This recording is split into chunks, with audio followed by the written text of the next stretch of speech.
The Democratic Liberal Party of Japan won the 24th general election for the House of Representatives, securing a majority of seats on its own. This has enabled them to run the Diet stably without the cooperation of other political parties.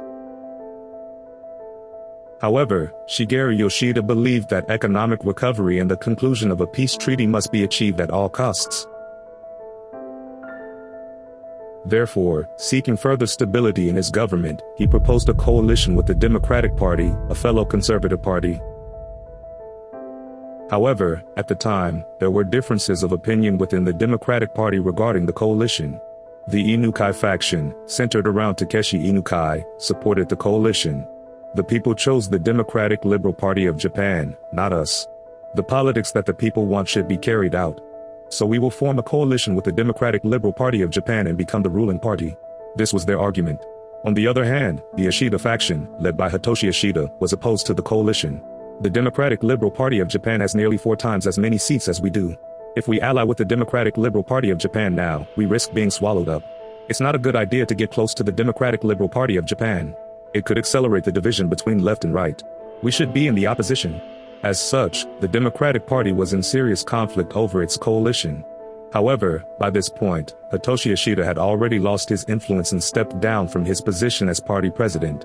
Takeshi Inukai, who replaced him as the new president, quickly gained more influence within the party. Shigeru Yoshida took notice of this movement within the Democratic Party. At that time, there was a conflict within the Democratic Liberal Party of Japan between the Yoshida faction, which was in favor of him, and the Tojin faction, which was against him. However, in this general election, many members of the Yoshida faction were elected. As a result, the influence of the Yoshida faction within the party had grown considerably.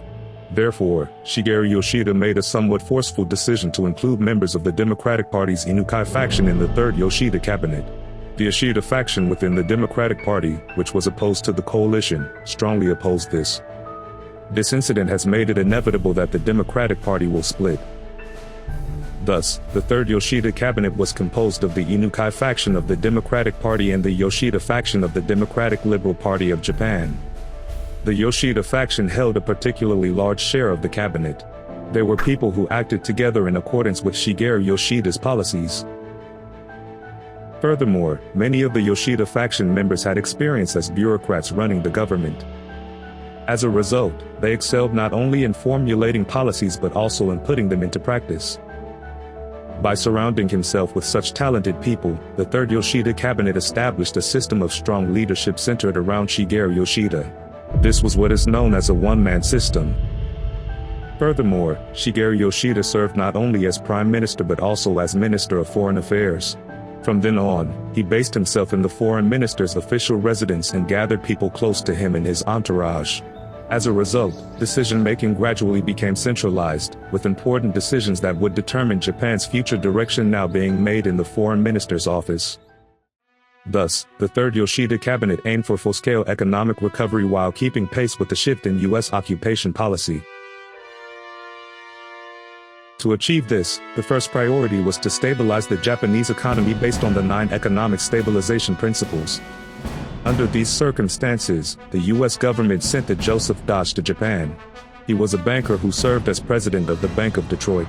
Furthermore, he had experience in successfully implementing currency reform in Allied-occupied Germany. His achievements were highly praised, and he was appointed by the U.S. government as an economic advisor to help rebuild the Japanese economy, and he came to Japan. Until then, Douglas MacArthur had been in charge of occupying Japan with great authority. This personnel change symbolized that the United States was beginning to reassess the situation. Dodge's role was to monitor whether the 9 economic stabilization principles were being properly implemented and to put the Japanese economy back on track for recovery. In short, he was a watchdog over the Japanese economy. He was a staunch believer in free economics. A free economy is a system that minimizes government intervention and allows individuals and businesses to engage freely in economic activities. And the opposite is a command economy. A command economy is a system in which the government intervenes strongly and forces individuals and businesses to carry out planned economic activities. The priority production system that had been promoted by the government section of GHQ up until then was close to a controlled economy. Therefore, Dodge strongly opposed this policy and changed its policy from a controlled economy to a free economy. This change in policy also symbolized the change in U.S. policy toward Japan. He also believed that the biggest problem facing the Japanese economy at the time was excessive aid. The Japanese economy was supported by economic aid from the U.S. government and subsidies from the Japanese government. He described the situation as like the Japanese economy is walking on stilts. He pointed out that if the legs of the stilts are too high, the person standing on them risks falling and breaking their neck. These stilts need to be removed, he thought. However, it was clear that if the economic aid from the U.S. government and the subsidies from the Japanese government that had been provided up until then were to cease, the flow of money would come to a halt. Naturally, business will be difficult and people's lives will become tougher. It was expected that people who found life difficult would become dissatisfied and blame the Japanese government or GHQ. Still, he said, I'm not going to lie. What is needed is what is needed. The root cause has to be addressed here. In this way, he strongly called for the independence of the Japanese economy. Thus, based on the 9 economic stabilization principles, he embarked on a large-scale fiscal and monetary tightening policy aimed at making the Japanese economy self-reliant and stable. This is what is known as the Dodge Line. The most important pillar of this was the balanced budget. The Democratic Liberal Party of Japan, which had become the ruling party in the general election for the House of Representatives just before that, had pledged to reduce income tax and abolish turnover tax. This is the so-called pork barreling policy. As a result, the budget proposal submitted by the Yoshida cabinet included far too many expenditures. Naturally, if expenditures exceed income, the country's finances will be in deficit. Dodge responded by saying, "What is this bloated budget all about? This kind of budget proposal cannot be approved." He dismissed the budget proposal. He then ordered GHQ to prepare its own budget proposal. Thus, the Japanese government revised the budget proposal after holding multiple meetings with Dodge, with Minister of Finance Hayato Ikeda acting as an intermediary. Ikeda found himself caught between the harsh demands made one after another by Dodge and pressure from within the Democratic Liberal Party of Japan. The pressure was so great that at one point he even considered resigning.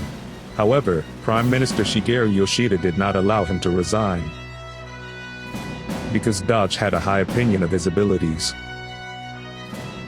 "You must not let Ikeda quit. You should let him continue working." That's what Shigeru Yoshida was told by Dodge. So Shigeru Yoshida said to Ikeda, "Dodge's thinking is very similar to ours. So you just need to put together a budget proposal based on that idea. I will calm the internal disputes within the party. For the sake of the bigger picture, let's endure for now." In this way, Shigeru Yoshida strongly encouraged Ikeda. Encouraged by these words, Ikeda somehow managed to refrain from resigning. The third Yoshida cabinet then fully accepted Dodge's demands and decided to cut subsidies and grants. They also decided to halt all new lending from the Reconstruction Finance Bank. They drastically curbed spending by completely blocking the flow of funds from the government into the market. Thus, an extremely strict balanced budget that does not allow any deficits was finally completed. In exchange for this strict balanced budget, Japan gained a return to the international economy. After the Dodge budget bill was passed without amendment, GHQ decided to give Japan a single exchange rate. Until then, under U.S. occupation, exchange rates in Japan were determined for each item at each transaction. It was a very complicated situation. Let's look at the average rates. For example, exports were trading at around $1 equals 340 yen, while imports were trading at around $1 equals 160 yen. But that's not all. Cotton textiles, which accounted for nearly 30% of exports, were traded at $1 equals 250 to 420 yen. Ceramics, which accounted for about 3% of the total, were traded at $1 equals 600 yen. Woolen textiles, which accounted for about 2%, were traded at $1 equals 350 yen. Thus, the rates varied from item to item. Let's also look at the rates for imports. Cotton, which accounted for 14% of the total, was traded at $1 equals 80 yen for domestic shipments and $1 equals 250 yen for overseas shipments. Sugar, which accounts for about 12% of the total, was trading at $1 equals 177 yen. Heavy oil, which accounts for about 8% of the total, was trading at $1 equals 284 yen. Iron ore, which accounts for about 2% of the total, was traded at $1 equals 125 yen. As such, the exchange rate system was extremely complex. To remedy this chaotic situation, the United States took action when the Japanese government completely blocked its fiscal spending outlet. The United States implemented a single exchange rate of $1 equals 360 yen. Thus, in exchange for the implementation of the Dodge Line, the Japanese economy returned to the international economy. However, the Japanese economy was already weakened by the repeated strains caused by the war. So the question was whether the Japanese economy had the strength to withstand the strict policies of the Dodge Line. If the subsidies were suddenly abolished, companies that had previously relied on them would quickly find themselves in a cash flow crisis. In that case, companies will be unable to pay their employees and will have to make layoffs. If that isn't possible, the company will go bankrupt. Naturally, the Japanese government, GHQ, and Dodge himself had anticipated the situation. Still, Dodge believed that it was necessary to address the root cause and force the Japanese government to strictly adhere to the budget. As a result, the movement of money that had been flowing through the market without any recurrence came to a halt. And inflation, whose convergence had been postponed for a long time, is finally beginning to converge. However, of course, such drastic measures came with serious side effects. As expected, there was a serious shortage of funds among private companies. In particular, there were a series of wage cuts and non-payments, especially among small and medium-sized enterprises. Furthermore, there were a number of layoffs and corporate bankruptcies, leading to a rapid increase in the number of unemployed people. This led to strong dissatisfaction among those who lost their jobs. This dissatisfaction led workers to turn to the Communist Party-led labor movement. As a result, labor disputes intensified throughout Japan. The Japanese National Railways, commonly known as Junior, was particularly affected by the Dodge Line. The basic concept of the Dodge Line was to reduce spending, or the amount of money leaving the country, as much as possible. As a result, ideas such as let's cut civil servants' salaries and let's fire civil servants to do that became stronger. As a result, many junior employees were subject to layoffs, resulting in a large number of unemployed people. Of course, the junior labor union also tried to fight back by using force, including strikes. However, the junior authorities announced the layoff of approximately 37,000 employees as part of the first round of personnel reductions. Then, the next day, Sadanori Shimayama, the first president of the Japanese National Railways, went missing on his way to work. The next day, he was found dead on the railroad tracks, having been hit by a train. That was the Shimayama incident. Immediately after the incident, there was a lot of speculation about whether the incident was a suicide or a murder. The Japanese government subsequently took a hard line against the junior labor union, which opposed the personnel reductions. This was followed by the announcement of a second round of personnel reductions, with approximately 63,000 layoffs. Then, at Mitaka Station on the Chuo Line, an unmanned train went out of control, derailed, overturned, and crashed into a private home. That was the Mitaka incident.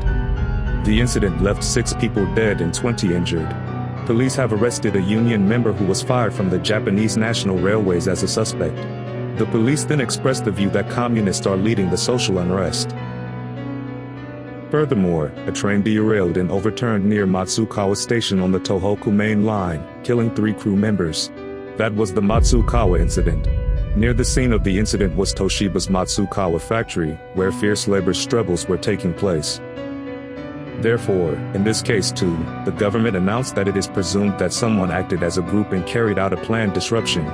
The police arrested union members, mainly members of the Japanese Communist Party, from the National Railways and Toshiba one after another. These series of incidents were reported as if the Communist Party or labor unions were involved. Those arrested were later convicted, including facing the death penalty. However, after a lengthy trial, some of those arrested were found not guilty by the Supreme Court. Nevertheless, the labor movement at Junior and Toshiba ended in defeat. This resulted in mass layoffs. In this way, the labor movement suffered repeated defeats. To restore Japan's finances, it was necessary not only to cut spending but also to stabilize income. The spending cuts were strictly guided by Dodge. Meanwhile, other reforms were made to increase revenues. It was conducted by a financial investigation team led by Carl Shoup, a professor and finance expert at Columbia University. The main source of income for a country is, of course, taxes. Shoup visited Japan and compiled a set of recommendations to fundamentally overhaul Japan's tax system. These are the so-called Shoup recommendation. The Shoup recommendation aimed to establish a permanent and stable tax system, rather than a temporary fix. Therefore, the draft recommendation established 3 pillars. The first pillar was a focus on direct taxes, centered on income tax. The second pillar was the introduction of progressive taxation, whereby people with higher incomes pay more tax. The third pillar was the introduction of local government finance equalization grants to correct financial disparities between local governments. Stable tax revenues were secured by focusing on direct taxes. Furthermore, the introduction of progressive income tax ensured fairness in taxation. Furthermore, local government finance equalization grants were used to adjust the financial disparities between wealthy and less wealthy regions. Thus, the Japanese economy was greatly affected by the change in U.S. occupation policy. In the early stages of the occupation, the United States placed emphasis on democratization and demilitarization of Japan. With the Cold War in full swing, the policy gradually shifted to emphasize economic recovery and anti-communism. This major change in policy later came to be known as the reverse course. The Dodge Line, which was implemented as part of this policy, curbed inflation and successfully restored the Japanese economy to the international economy. However, at the same time, a series of small and medium-sized enterprises went bankrupt, and unemployment rose sharply. It was also a policy that came at a high price. As people's lives became more difficult, they began to think this way. This recession is Dodge's fault. This depression was caused by ruthless foreigners in the name of occupying power. This way of thinking gradually spread. Thus, the pressure on the people's daily lives eventually turned into dissatisfaction with the occupation itself. This created new tensions in post-war Japanese society.